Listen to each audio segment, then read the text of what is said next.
ગુતરકા ગામમાં આરોગ્ય કેન્દ્રના નવીન મકાનથી વંચિત કેમ? રાધનપુર તાલુકાના ગુતરકા ગામના આરોગ્ય કેન્દ્રનું નવીન મકાન ક્યારે બનશે? શું આરોગ્ય તંત્રના જવાબદાર પીઆઈયુ અધિકારીને જાણ નથી કે ગુતરકા આરોગ્ય કેન્દ્ર ઘણા સમયથી ભાડાના મકાનમાં કાર્યરત છે? ગુતરકા આરોગ્ય કેન્દ્ર જર્જરિત હાલતમાં છે, તે નવું ક્યારે બનશે કે પછી ભાડાના મકાનમાં જ રહેશે કે શું? રાધનપુર તાલુકાના ગુતરકા આરોગ્ય કેન્દ્ર હાલમાં ચાલે છે ભાડાના મકાનમાં, જવાબદાર કોણ? રાધનપુર તાલુકાના ગુતરકા ગ્રામ્ય આરોગ્ય કેન્દ્રનું જર્જરિત મકાન, તંત્રની ઘોર બેદરકારી, નવીન મકાન ક્યારે?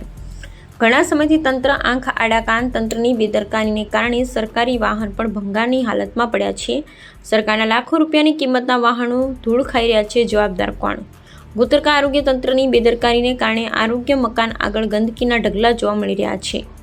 ગુતરકા આરોગ્ય કેન્દ્રને નવીન મકાન ક્યારે મળશે એ તો તંત્ર જાણે.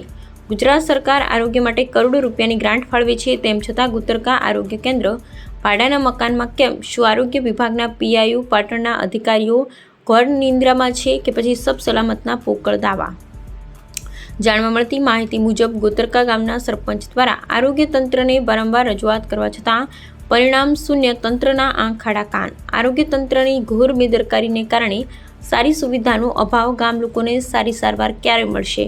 શું ભાડાના મકાનમાં જે આરોગ્ય કેન્દ્ર ચાલે છે તે મકાનમાં આરોગ્યની બાબતે બધી જ સગવડ છે ખરા કે પછી ગુતરકા આરોગ્ય તંત્રના સબ સલામતના પોકળ દાવા? ગુતરકા આરોગ્ય કેન્દ્રમાં આજુબાજુના ગામડાઓની જનતા પણ સારવાર માટે આવતી હોય છે.